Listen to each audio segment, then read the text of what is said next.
Hey, good afternoon. I almost said good Moxie morning. This is good Moxie afternoon because I had to reschedule. I was in a meeting that went over, but I did want to show up here today.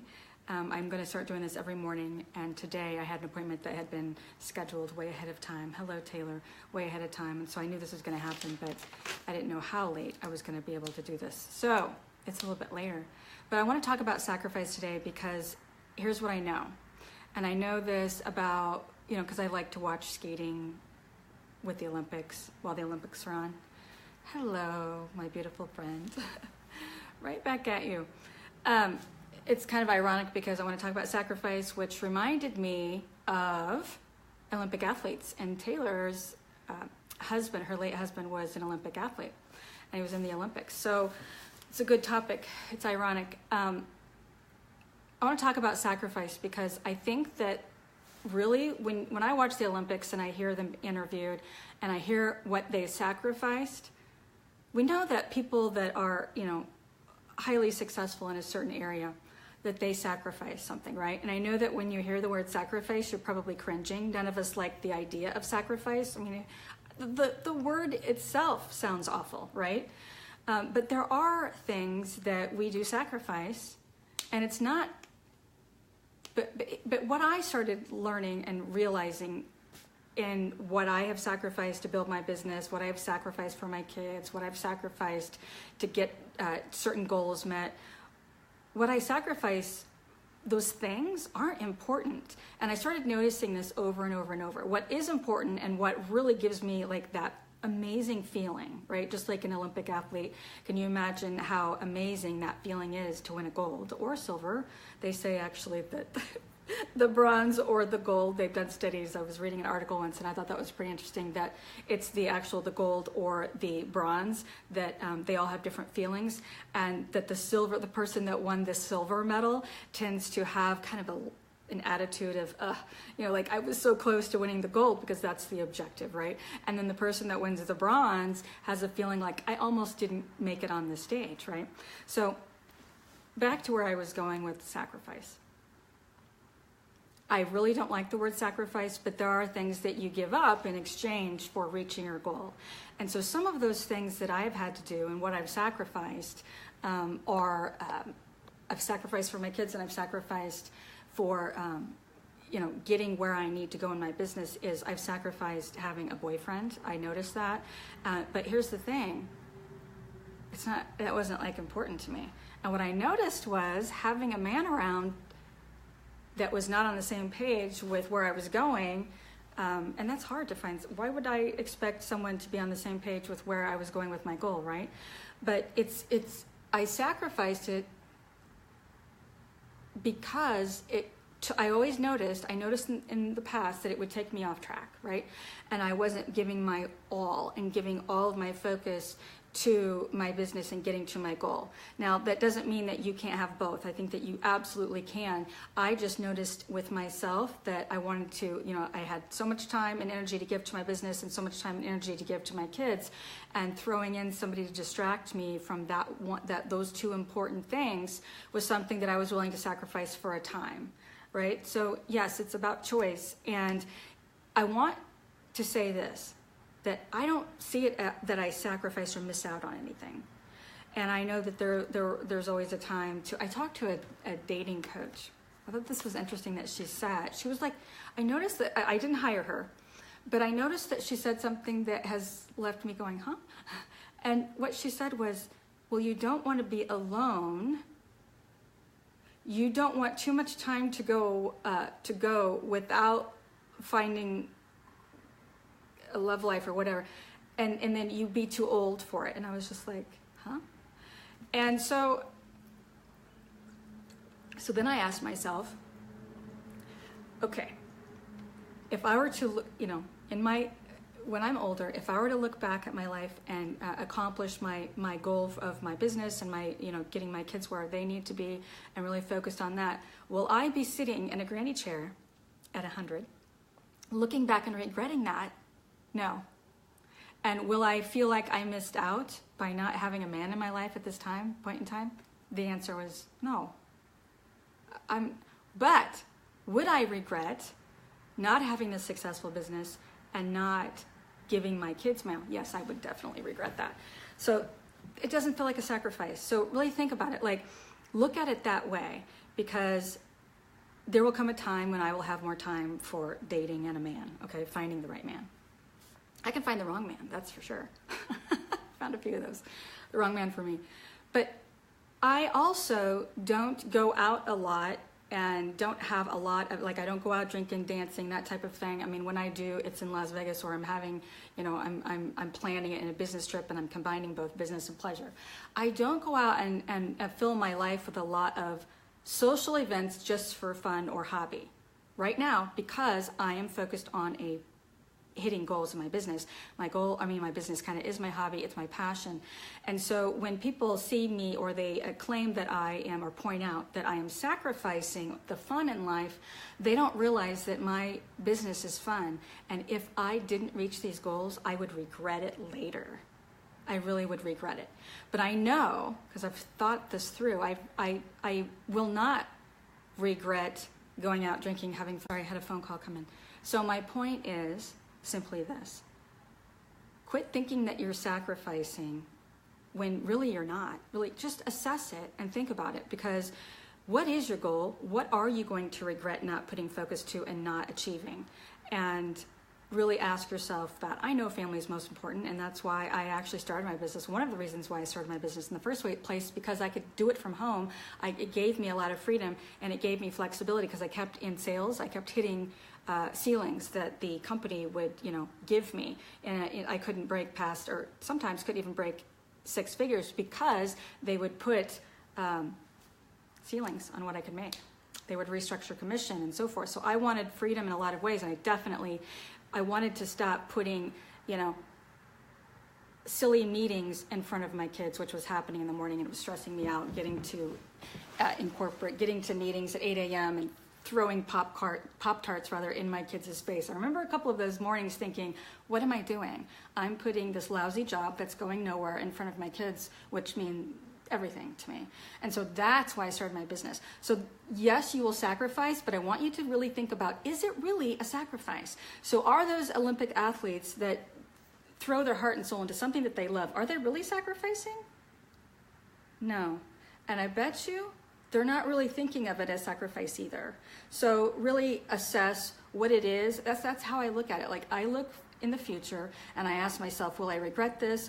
Will I, and the answer is no, that you won't regret putting all of your heart and soul into something because you want to achieve it. That's not really sacrifice, right? So are you committed 100% and giving it your all? Are you really doing that? Because sometimes, reaching new levels of success, reaching new levels of income requires you to do new things, requires new skills, and it requires skilling up. And it's not just to pay the bills, it's to actually to excel them. And what you need to do to excel and to achieve something you've never achieved before does require focus, like intense focus. So you've got to want that more than goofing off watching Netflix. You've got to want it more.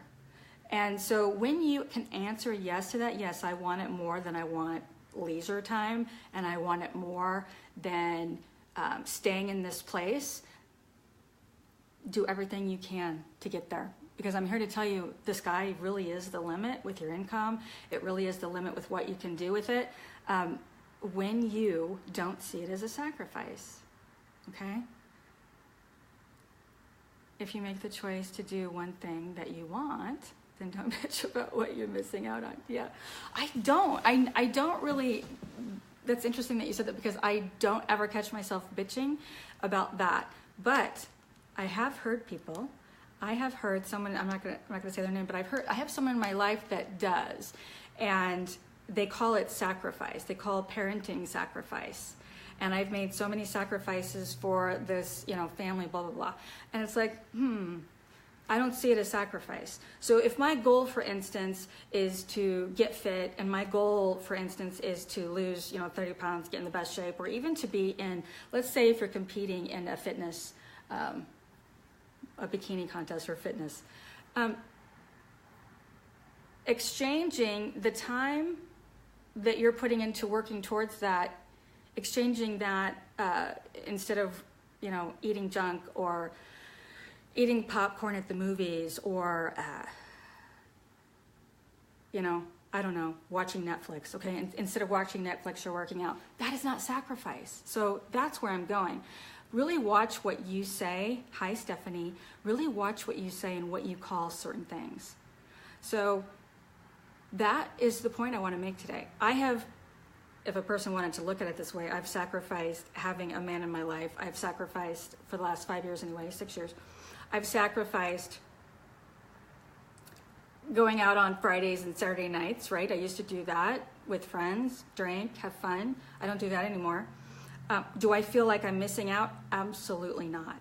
I don't. I get so much joy from what I do, and I think it comes down to that. But there have been many years that I did not enjoy learning new skills, but I absolutely was committed to staying up late. Sometimes there were nights I stayed up all night trying to figure out a technical piece or working with the client, or there were many times when I had to skill up where I sacrificed sleep.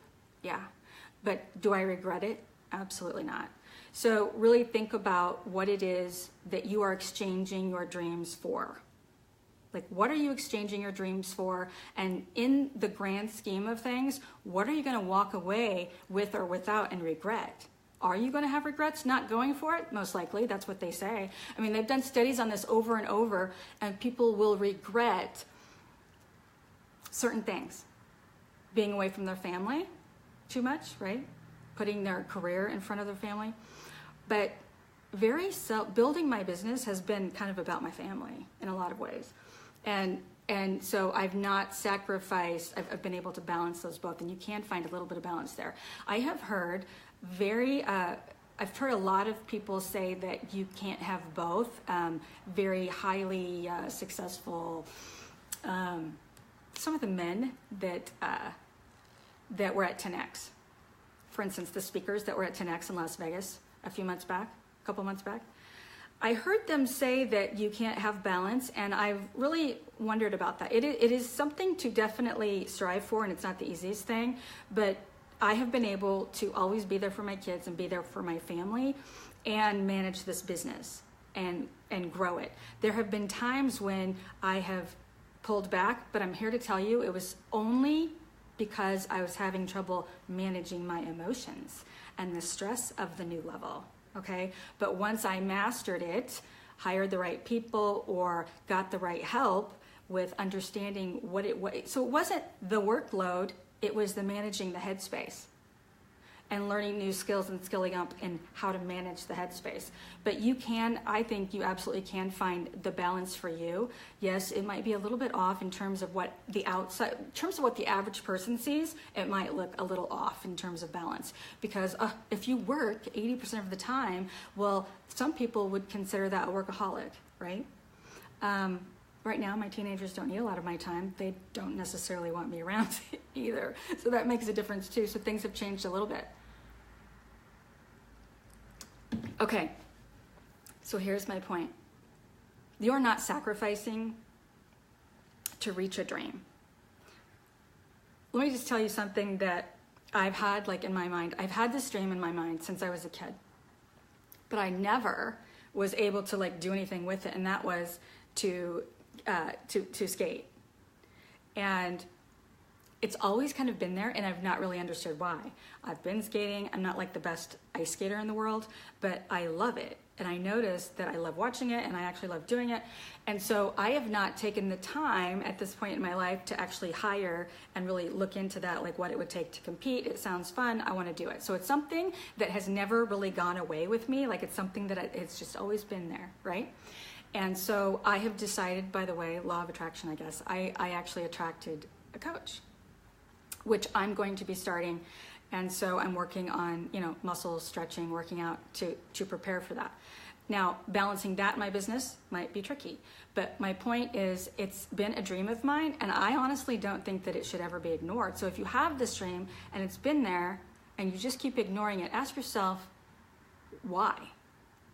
Why is it that you think that you can't have that dream, whatever that is?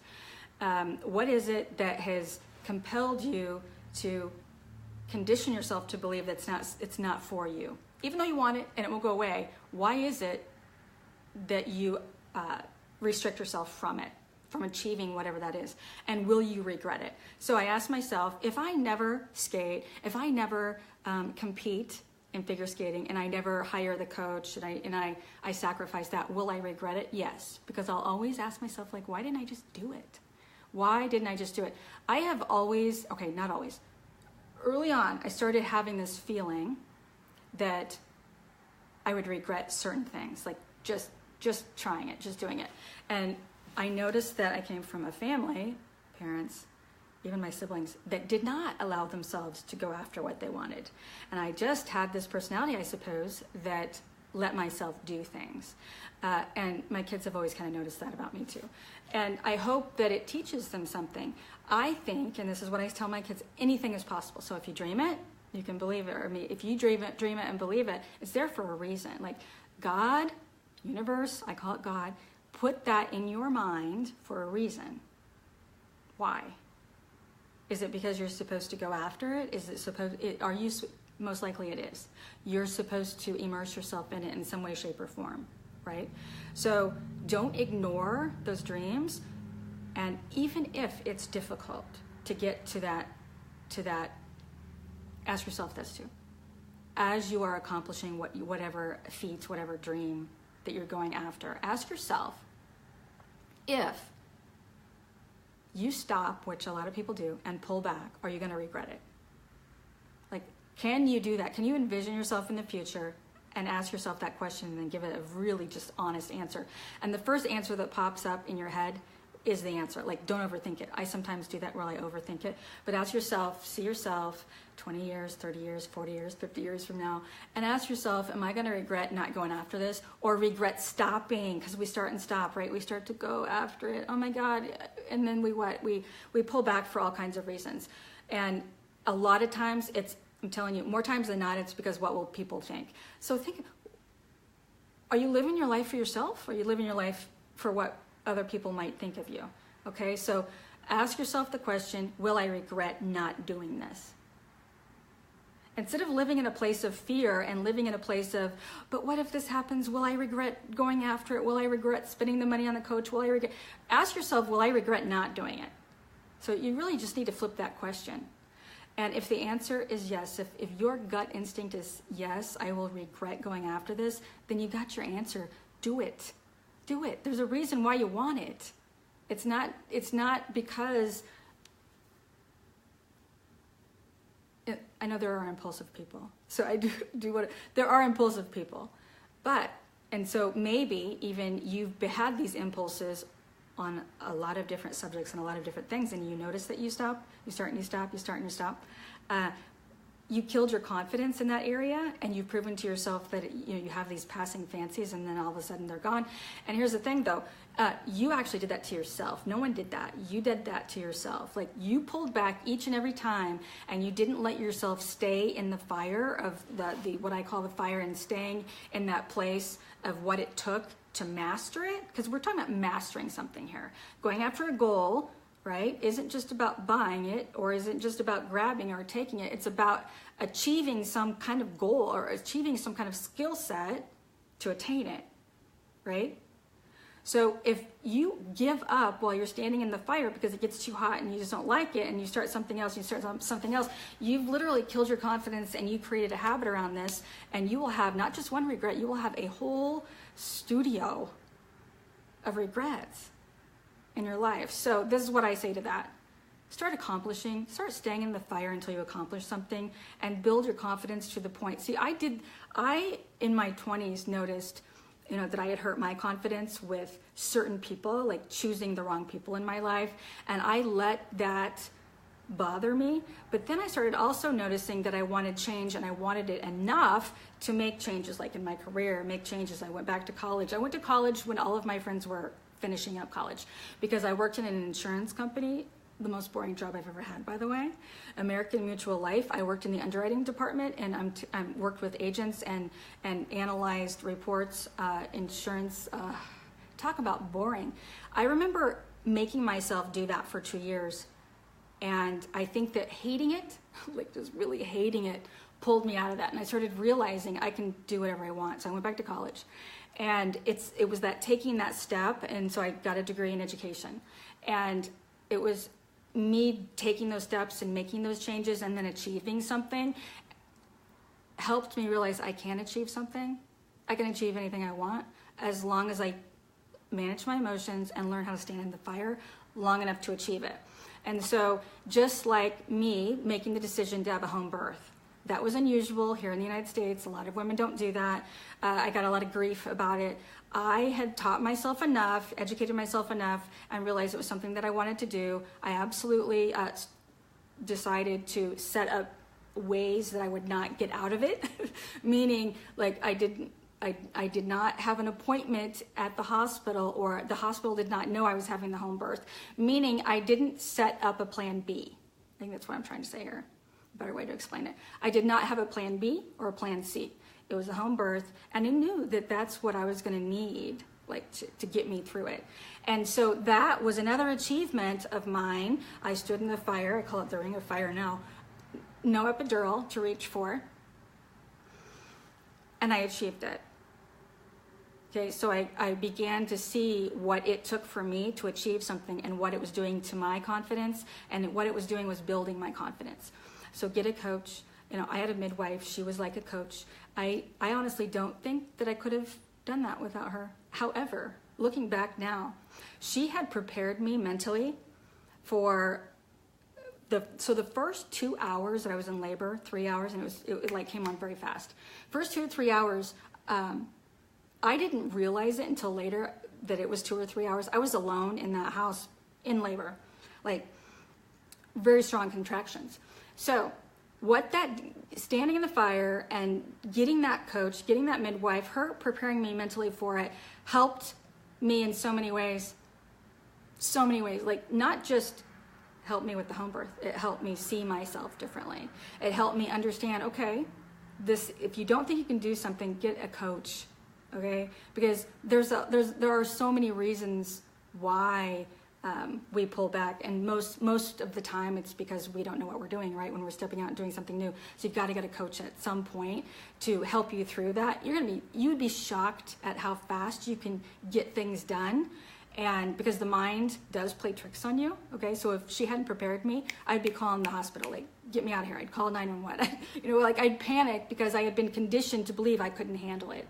Right, because we've seen it on TV, we've seen it in all these different ways. Like, so our minds are conditioned, and then we've also, like I said, killed our confidence in so many ways by not standing in the fire and not reaching a goal. That literally people live their lives not reaching a goal over and over and over. And so what are they? They're just like a hobbyist, right? I honestly don't think I could take myself seriously ever if I hadn't started understanding this and standing in the fire and finishing things. So be a finisher, get a coach if you have to, be a finisher. Just freaking finish something. It's gonna turn up a lot in your life. It's gonna turn up your confidence in a lot of ways, so you'll start realizing what to do. Because really, even though they're different skill sets for different things that we want to achieve, it's absolutely very similar. It's all mindset, okay? So even though you're learning a skill in online business and learning how to write emails and learning copywriting and learning strategy, even though that is very much different than learning a triple axel on the skating rink, right? Very different. They're all very mental. It's all mental, okay? So what is it gonna do for you to stand in the fire? Get the midwife, get the coach, whatever. Do whatever it takes, because at the end of the day, at the end of your life, towards the end of your life, you're going to regret not doing it. Be a finisher. Right, Mark. Hi, Lance.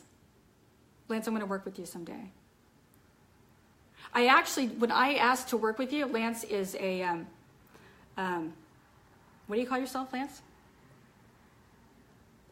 I wanted to say a fitness coach, but I don't know if that's what you want to call yourself. But I actually thought you lived here in Des Moines because I saw that you went to a high school here. And so I wanted to work with you one-on-one and have you come kick my ass every morning. That's what I wanted you to do. But he lives in Colorado, so that wasn't going to work. But I do want to work with you at some point, like maybe nutrition-wise. But let me read what you wrote here. right? Regret is if we don't do that thing we're passionate about. Yeah. So this whole word sacrifice, I think it's being misused in so many ways, and it's keeping people from what they really want. It's literally like throwing water on fire. Like if you've got a little bit of a spark and you've got a want for something, a desire for something, don't call it that you're sacrificing. What, you're sacrificing having a beer? So I think that people are, and here's the thing. I was just having a talk with my son, he's a teenager. And what he calls fun is not something I call fun. So we started defining what we call fun. And I was telling him, like, what I called fun in my 20s is not what I call fun now. Because I would have enjoyed, like a night out, having wine, drinks, going to the clubs with my friends. Yeah, that was what I would consider fun. Now, would that be fun? Absolutely not. And it'd give me a hangover. But what I consider fun now is accomplishing something. Like going for a 5-mile walk, walking as fast as I can. That's not fun while you're doing it, especially the first few times. But it's what's fun afterwards is the result, right? It's the result. So sacrificing the chips, okay, but the result is what we want. So it's not sacrifice if you're taking it, if it's taking you where you want to go. Okay, I'm going to wrap this up because I'm going on and on. But get the coach, get the midwife, get the person that puts you in the right state of mind, and here's another thing. I heard somebody say this, and this is kind of true. There is something about working with a coach that you want. There's just that you want to please, or because there is a time when you're standing in the fire. Okay, like I got to reach this goal. What am I going to do? What am I going to do? And if you don't want it bad enough, so your mind starts playing this game with you, right? But if you have a coach where you want to please them or you want to make them proud of you, right? Sometimes we do think something like that will push us over the edge. Okay? We don't want to disappoint somebody else. There's power in that. So consider getting a coach that actually you would, not just somebody that is, a friend or that makes you feel good necessarily, although there's power in that as well, but somebody that you respect enough to where you actually want them to be proud of you. There's power in that. And then yesterday I wrote a post, and I'm going to just address this in terms of my midwife and this midwife that I used that helped me in a lot of ways. When I read about having a home birth, when I read the benefits of it, I actually wasn't reading a book about home birth. I was reading about nutrition. I was reading about, a lot of different things that led me to a book that was written by a midwife. And I was like, this is really interesting. But midwives are really about nutrition, okay, and doing the right things because the baby during prenatal is actually important. And so when I started seeing the connections with prenatal and the rest of that person's life, I was amazed. I was really amazed. And even the actual birthing process itself is connected to, like, many things are going on there that we don't realize, that we don't see, and that the hospitals, in a lot of ways, now they're trying to come back and make changes in the labor process, but that, like having a woman lay down, this is, I'm just going to throw this out there. Having a woman lay down is not helpful to labor. Like standing up, because gravity helps. So here doctors are telling a woman to lay down during labor, which is not helping because gravity is our friend at that point. So why are they doing that?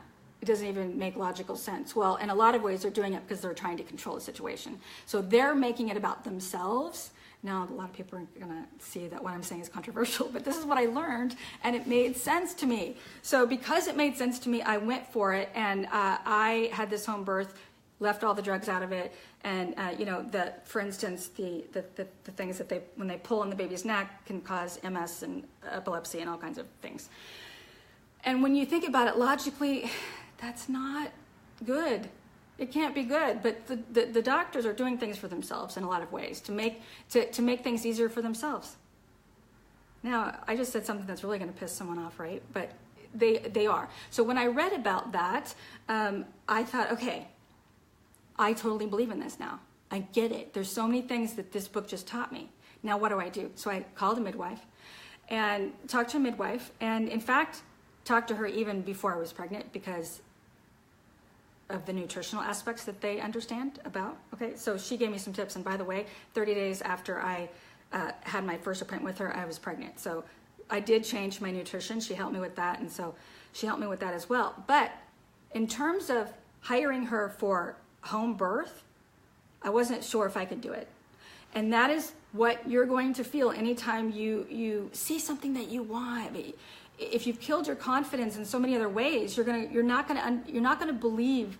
If you've let yourself down so many times, you're not going to actually see it and believe that you can do it. So this is another reason to get a coach. Get a coach that can put you in that mindset. So when I had that consultation with her about nutrition, that was one thing. When I had the second consultation with her, I was meeting with her in a whole different way. I was asking her about her experience, and she told me her confidence was amazing. Her confidence sold me. And she had this energy, and she talked about nutrition, and what she said was, like, worked out in my favor. So there was that proof part. Then so everything she was saying was matching up with what I read, understood, believed to be true, and I liked it. Okay, so then she told me that she had also delivered over 1,000 babies, right? That was proof. So you need to do this in your marketing too. If you've had success stories, you need to share them. And people need to hear it. So after talking to her with her energy and her knowledge and her background, and she worked in an ER in Chicago, and she just had this phenomenal background, but it was her confidence that sold me, and I was sold on her confidence. And because of that, I thought, okay, I could do this with her, right?